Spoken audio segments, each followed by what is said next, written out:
নমস্কার, আমি পূজা ভূঁইয়া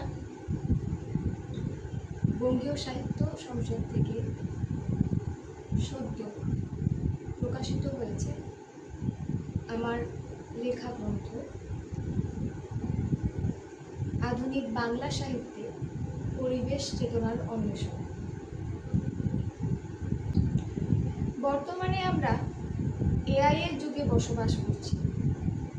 আমাদের হাতে 5G চলে এসেছে, অর্থাৎ আমরা ভয়ঙ্করভাবে যান্ত্রিক হয়ে পড়ছি।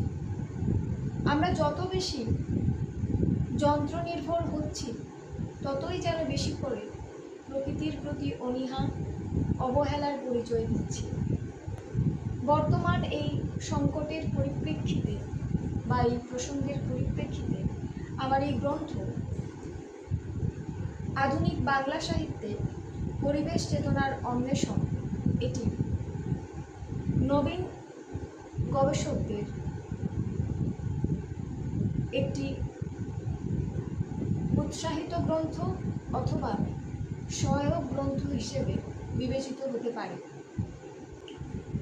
মোট 7টি অধ্যায় জুড়ে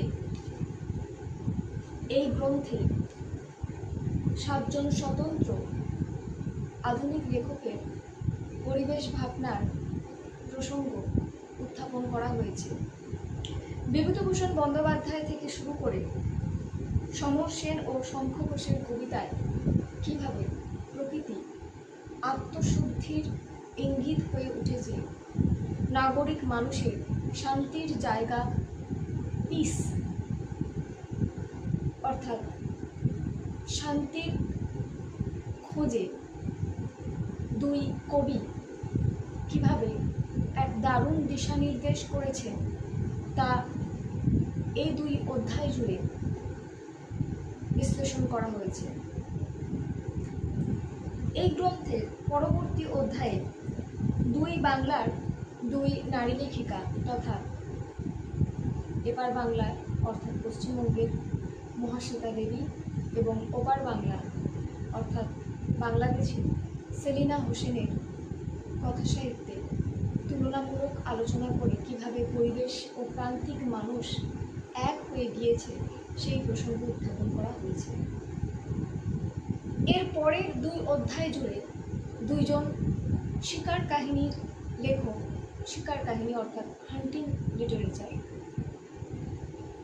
তারাপদ বন্দ্যোপাধ্যায় ও শিশির বিশ্বাসের ভাবনায় কিভাবে প্রকৃতি, মানুষ এবং বন্যপ্রাণী এই 3-এর সমন্বয়ে এক ভিন্ন পরিবেশ তন্ত্র গড়ে উঠেছে, কীভাবে পরিবেশ সচেতনতার বার্তা ছড়িয়ে দেওয়া হয়েছে সেই প্রসঙ্গ উত্থাপন করা হয়েছে।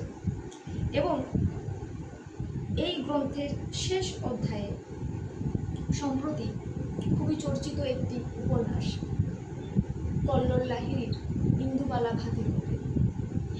ইন্দুবালা ভাতের হোটেল উপন্যাসে কিভাবে নারী ও প্রকৃতি এক হয়ে গিয়ে ইকোফেমিনিজমের অর্থাৎ নারী নিসর্গ ভাবনার প্রতীক হয়ে উঠেছে সেই প্রসঙ্গ এই শেষ অধ্যায়ে উত্থাপন করা হয়েছে।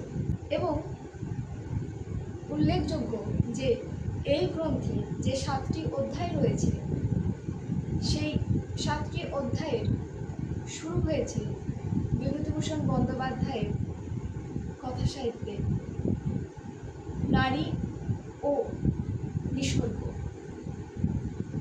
প্রসঙ্গ দিয়ে এবং শেষ হয়েছে কল্লোল লাহিড়ীর ইন্দুবালা ভাতের হোটেলের নারী ও নিসর্গ ভাবনার মধ্য দিয়ে।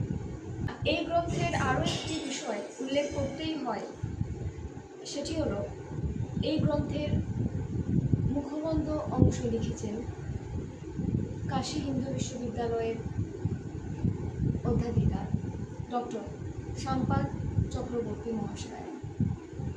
তার এই উৎকৃষ্ট মুখবন্ধ এই গ্রন্থটিকে আরও সমৃদ্ধ এবং উজ্জ্বল করেছে।